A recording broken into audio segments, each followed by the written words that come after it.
அனைவருக்கும் வணக்கம். நான் இன்னைக்கு எதை பற்றி பேச வந்திருக்கேன் அப்படின்னா, இன்னைக்கு மதுரையில் நடந்த மிகப்பெரிய போராட்டமான டங்ஸ்டன் போராட்டத்தை பற்றி தான் பேச வந்திருக்கேன். டங்ஸ்டன் போராட்டத்தை பற்றி பேசுகிறதுக்கு நான் யார் அப்படின்னு கேட்கலாம். டங்ஸ்டன் போராட்டம் எங்களுக்காக நடந்திருக்கு, எங்கள் மக்களுக்காக நடந்திருக்கு, எங்கள் மக்களால் நடந்திருக்கு.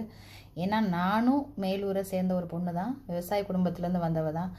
எனக்கும் என்னோட நிலம் ரொம்ப முக்கியம். இப்போ அவங்க பேசிகிட்டு இருக்க இந்த டங்ஸ்டன் சுரங்கம் அமைக்கப்பட்டால் எங்களோட விவசாய நிலங்களும் பாதிக்கப்படும்.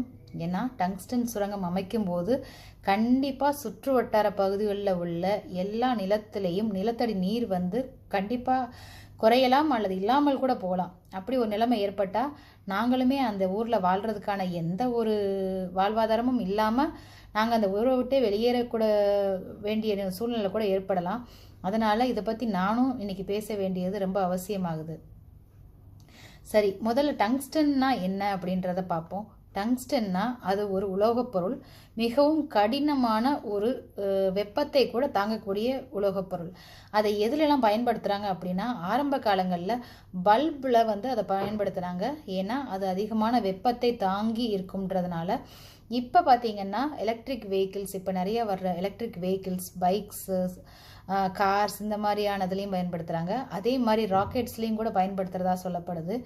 இது எங்கெல்லாம் இங்கே கிடைக்குது அப்படின்னா, அதிகமான மலைப்பகுதிகளில், கடினமான மலைப்பகுதிகளில் இந்த டங்ஸ்டன் உலோகப் பொருள் கிடைக்குதுன்னு சொல்கிறாங்க. இது நம்ம நாட்டில் இதோட தேவை அதிகமாக இருக்கிறதுனால இது எங்கெங்கே இருக்குன்றதை கண்டுபிடிச்சி மத்திய அரசாங்கம் இதற்கான டெண்டரை இப்போ கொஞ்சம் மாதங்களுக்கு முன்பாக அறிவித்தாங்க. அதை வேதாந்தா குரூப் தான் எடுத்திருக்காங்க. அதில் ஒரு இடமா நம்ம அரிட்டாப்பட்டி கிராமமும் அதில் வருது. அரிட்டாப்பட்டி கிராமத்தை பற்றியும் கொஞ்சம் கண்டிப்பாக நான் சொல்லியே ஆகணும். அரிட்டாப்பட்டி கிராமம் பார்த்திங்கன்னா அதிக மலைப்பகுதிகளும் இருக்குது, அதே மாதிரி அதிகமான வயல்வெளிகளும் இருக்குது. இங்கே சுற்றி பார்த்திங்கன்னா நிறைய விலங்குகளும் அதிகமாக இங்கே வாழ்கிற பகுதி. ஏன்னா வனப்பகுதி அதிகமாக இருக்குது, மலைகள் அதிகமாக இருக்கிறதுனால நிறைய விலங்குகளும் இந்த இடத்துல வாழ்ந்துகிட்டு இருக்கு. அரிட்டாப்பட்டியை சுற்றி ஏகப்பட்ட கிராமங்கள் இருக்குது. அரிட்டாப்பட்டின்றது ஒரு கிராமம் மட்டும் கிடையாது, அதை சுற்றி இன்னும் ஏகப்பட்ட கிராமங்கள் இருக்குது. அந்த சுற்று வட்டார பகுதிகளையும் சேர்த்து தான் இவங்க இப்போ 1000 ஏக்கர்ன்றாங்க, 2000 ஏக்கர்ன்றாங்க. ஆனால் சரியாக எத்தனை ஏக்கரை அவங்க கையகப்படுத்தணும்னு முயற்சி பண்ணுறாங்கன்றது இப்போ வரைக்கும் சரியான அளவு இன்னும் நமக்கு தெரியல. ஆனாலும் எப்படியாக இருந்தாலும் இந்த திட்டம் இங்கே கொண்டு வரப்பட்டால் இந்த எல்லா வனப்பகுதியுமே பாதிக்கப்படும், வனவிலங்குகள் பாதிக்கப்படும், மக்கள் பாதிக்கப்படுவாங்க. சரி, இந்த மக்களோட வாழ்வாதாரம் இது வரைக்கும் என்னவா இருந்தது அப்படின்னு பார்த்தோம்னா, மேலூர் பகுதி மக்களோட பெரிய வாழ்வாதாரமே அவங்க விவசாயிகள் தான். ஒரு போக விவசாயம் தான் அவங்களோட மெயின் வாழ்வாதாரமே. ஏன்னா பெரியாரில் தண்ணி நல்லா இருந்தால் மட்டும்தான் இங்கே ஒரு போகத்துக்கான தண்ணி அவங்களுக்கு கிடைக்கும். வைகை தண்ணி இங்கே வராது, பெரியார் தண்ணி மட்டும்தான் இங்கே வரும்.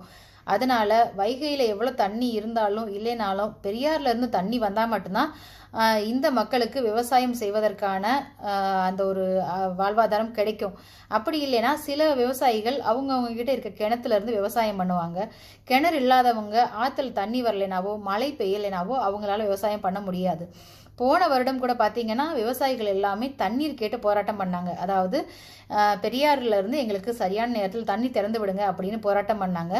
ஆனால் அவங்க போராட்டம்லாம் பண்ணதுக்கப்புறம் ரொம்ப தாமதமாகத்தான் அந்த தண்ணியை திறந்து விட்டாங்க. காலம் கடந்து வந்த அந்த தண்ணியால் அவங்களுக்கு விவசாயம் பண்ண முடியாமல் போச்சு. அதனால் போன முறை அவங்க விவசாயம் நெல் அதிகமாக விற்பனை பண்ண முடியல. சில விவசாயிகள், அதாவது கிணறு வச்சுருந்தவங்க மட்டும் போன தடவை நெல் விளைய வச்சு அதை மதுரை மாதிரியான ஊர்களுக்கு அதை விலைக்கு அனுப்பியிருந்தாங்க. அதற்கு முந்தின வருடம்லாம் அதிகமான விளைச்சல் இருக்கும்போது இங்கேயே அவங்க அரசாங்கமே கொள்முதல் நிலையங்கள் பல அமைத்து அதை கொள்முதல் பண்ணாங்க. ஏன்னா அந்த அளவுக்கு விளைச்சல் அமோகமாக இருந்தது. அதே மாதிரி இந்த வருஷமும் மழை அதிகமாக பெஞ்சதுனால நல்ல ஒரு விளைச்சல் இருக்குது. அரசாங்கம் அவங்க பக்கத்து கிராமங்கள்லேயே கொள்முதல் நிலையங்கள் அமைச்சு அந்த நெல்லை கொள்முதல் பண்ணுவாங்க. அது அப்படி இருக்கக்கூடிய ஒரு செழிப்பான ஒரு கிராமம் இது. இத்தனை கிராமங்கள் இருக்குது. மக்கள் தற்சார்பு வாழ்க்கை வாழ்ந்துக்கிட்டு இருக்காங்க. யாரையுமே அவங்க சார்ந்து வாழலை. இது ஒரு ஃபேக்ட்ரிக்கு வேலைக்கு போகணும், அங்கே வேலைக்கு போகணும், இங்கே வேலைக்கு போகணும், ஒரு ஐடி கம்பெனியில் வேலை பார்க்குறோம், அந்த மாதிரியான எந்த ஒரு யாரையும் சார்ந்தவங்க வாழவே இல்லை. அரசாங்கத்துலேருந்து எந்த ஒரு பெனிஃபிட்ஸுமே இவங்களுக்கு கிடைக்கலனாலும் தற்சார்பு வாழ்க்கையை அவங்க சந்தோஷமாக வாழ்ந்துக்கிட்டு இருக்காங்க. அரசாங்கம் அவங்களுக்கு பெரிய லெவலில் எந்த உதவியும் செய்யலைனாலும் பரவாயில்ல, ஆனால் அவங்களோட வாழ்வாதாரமாக இருக்கக்கூடிய இந்த நிலங்களை வளங்களை அழிக்க வேணான்னு இந்த வீடியோவின் மூலமாக நான் ரொம்ப வேண்டி விரும்பி கேட்டுக்கிறேன். ஏன்னா இந்த மக்களோட வாழ்வாதாரம் எத்தனையோ ஜெனரேஷனுக்கு இந்த விவசாய நிலத்தை தான் நம்பி இருக்குது. ஏன்னா அந்த விவசாய நிலங்கள் ஒரு முறை கெட்டு போச்சுன்னா அதை மறுபடியும் மறு உருவாக்கம் பண்ணுறது அவ்வளோ சாதாரணமான விஷயம் கிடையாது.